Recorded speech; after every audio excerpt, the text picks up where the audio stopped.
Good morning students. Are you all happy? I hope you are all happy. With a happy mood, we are going to learn a lesson in science. In the physics first lesson, law of motion. What is meant by environment? Our surrounding is called as an environment. What are present in the environment? Living things and non-living things. What is the condition of the living things and non-living things? Is it in a rest or in a motion? Yes, some of the objects are in a rest condition, some of the objects are in a motion condition.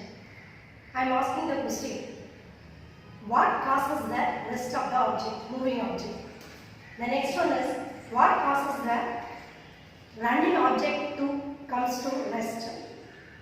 So something is essential for bring the moving object comes to rest, and something is essential for to move the object. So that is called as a force. So the force which is used to moving the object, or the force which is used to bring the moving object to come rest. So what is the nature of the force? It may be a pull or push. The force, it may be a pull or push. For example, this is object. For example, I want to move this object means I have to push the object or pull the object. Then only the object can be moved. So, in this lesson, we are going to study about what is meant by force, what is meant by motion, what is meant by inertia. So, this three concepts, it was predicted by, the concept was given by the so many scientists. But in our lesson, there are three scientists gave the concept. First one is Aristotle, second one is Sir Isaac Newton, third one is Galileo Galilei.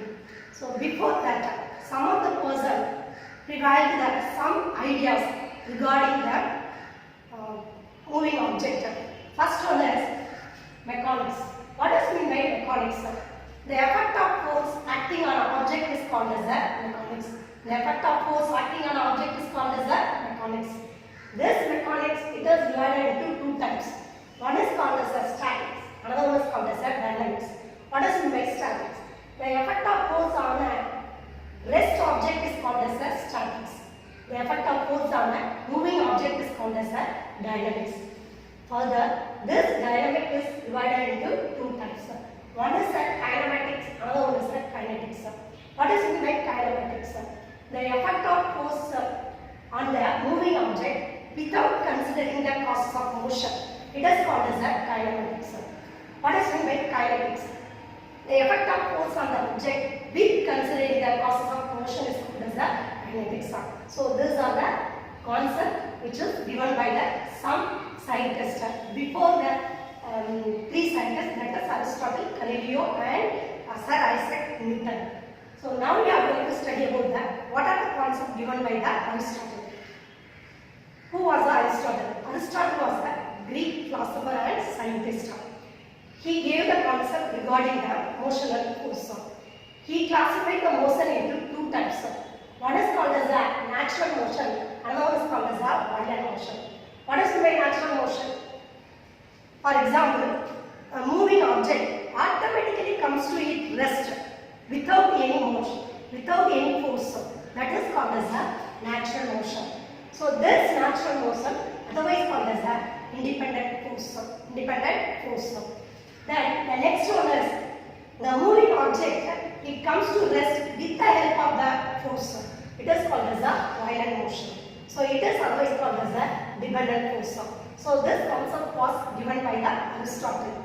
Then again, the Aristotle gave one idea. For example, if we draw two objects, for example, this object, one is a lesser weight, another one has a more weight. If we draw these two from the same point, which one comes down first? So we can say that that is the object which is having the lesser weight. It does not come first. Only the more weight object only comes first. This concept was given by the Aristotle. The next, the concept regarding the motion, force and inertia was given by the Galileo Galilei. He gave the fourth concept. The first one is in the environment, all the objects, it may be in a rest condition are in a motion condition. The next one is without applying any force on the object it should be in the same condition. It may be a rest or motion. That is called as inertia. That is called as inertia. I will explain the inertia next. The third one is if we drop the two objects in a work-up condition.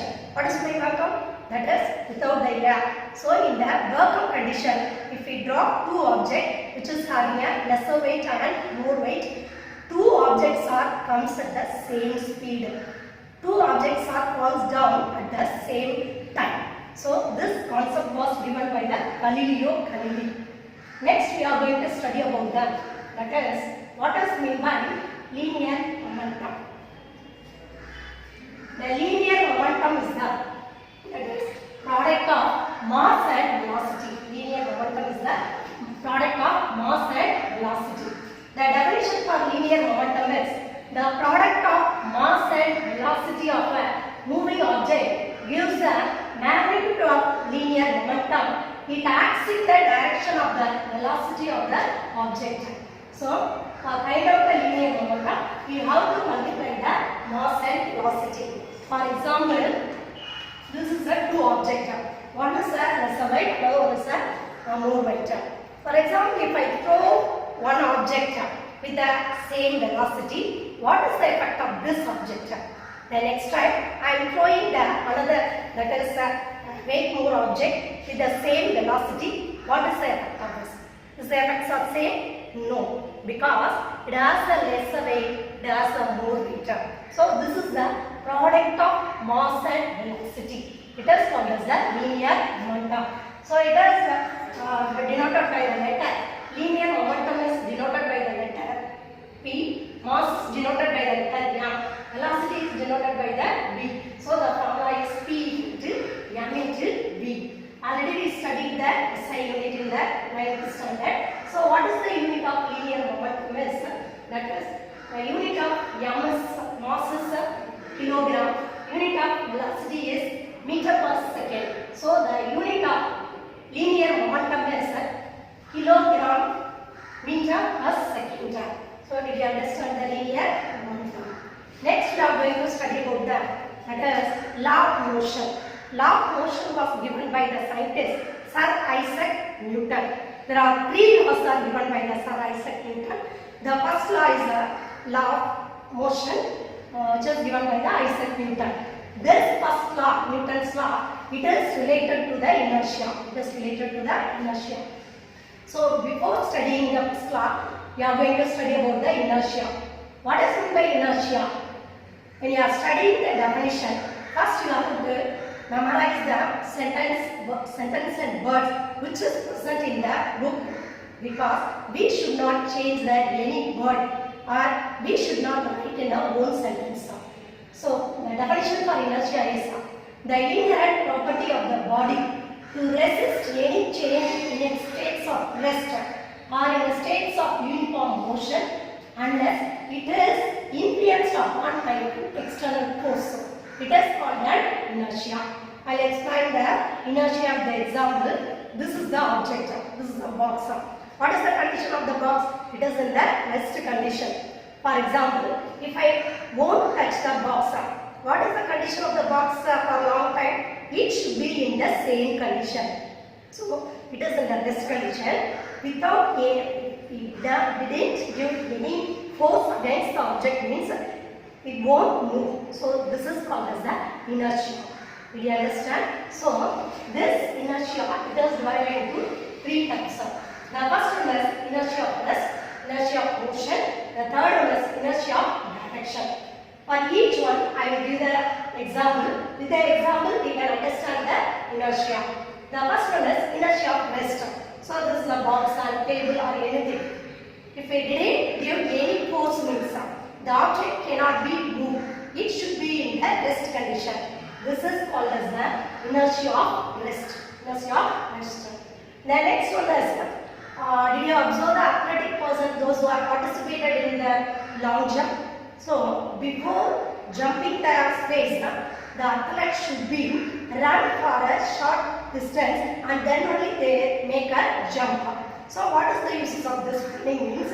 It is used to help the person to jump a long distance. So this is example for the inertia of motion. The third one is inertia of direction. For example, if you enter a car and the driver turning a car in a curving pace means our body is also turned that side. So this is called as the inertia of direction. Did you understand? What is my inertia? Once I repeat, the inherent property of the body to resist. What is by resist? It prevents any changes. There is no changes in the object. It may be in a rest condition or it may be in a moving condition. When you are applying any force against the object means then only it comes to the rest or it comes to the moving condition. So this is called as the inertia. For example, in our house we are operating the fan.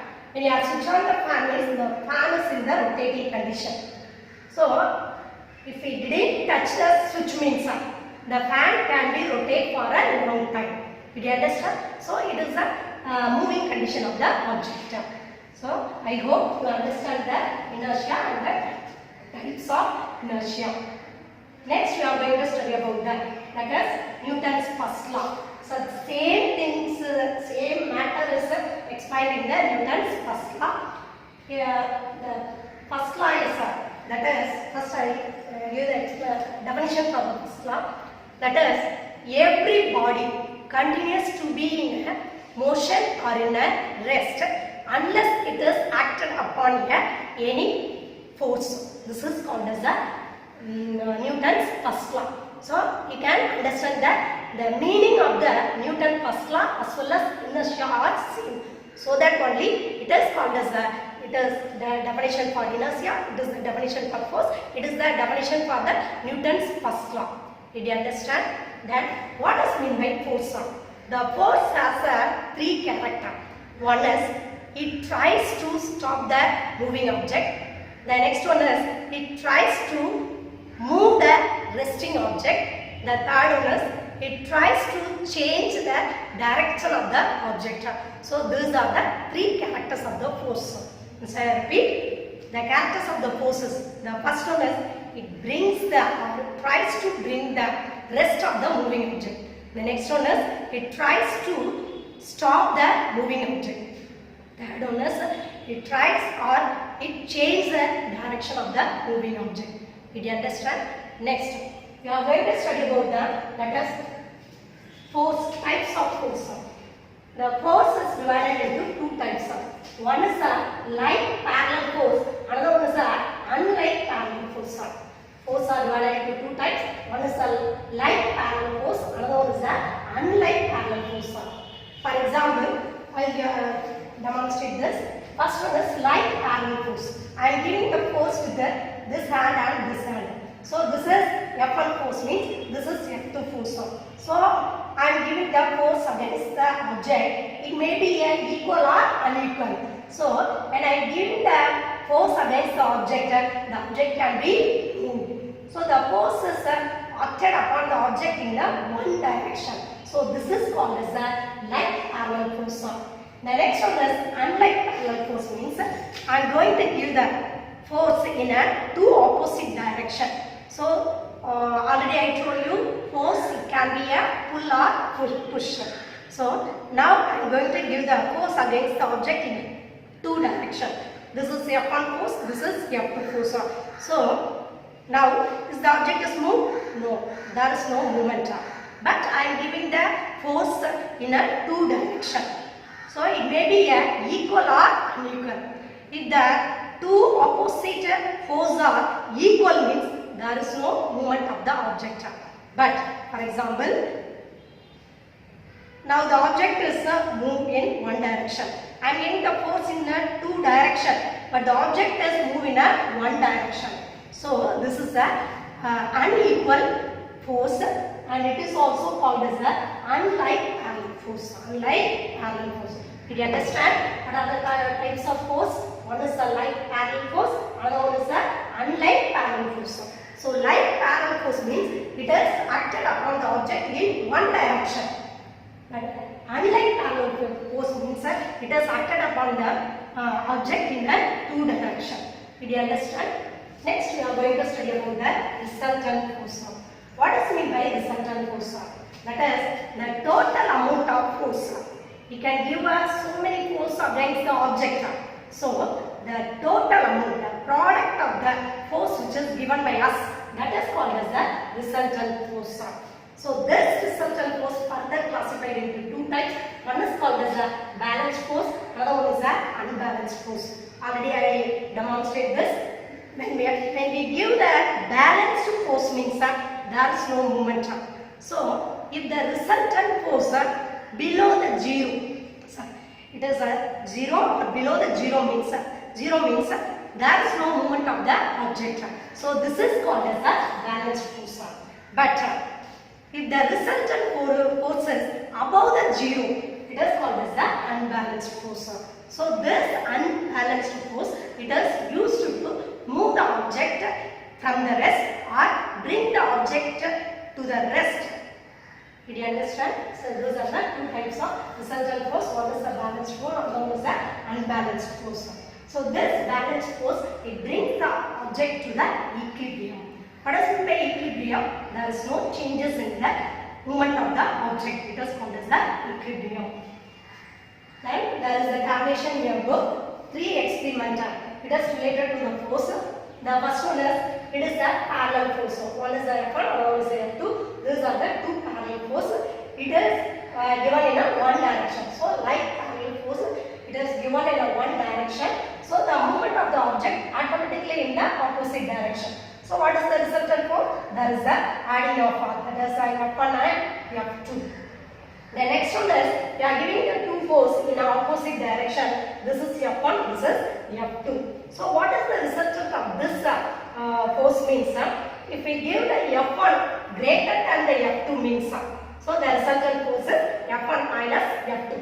If we give the greater force in the F2 means, the resultant force F2 minus F1.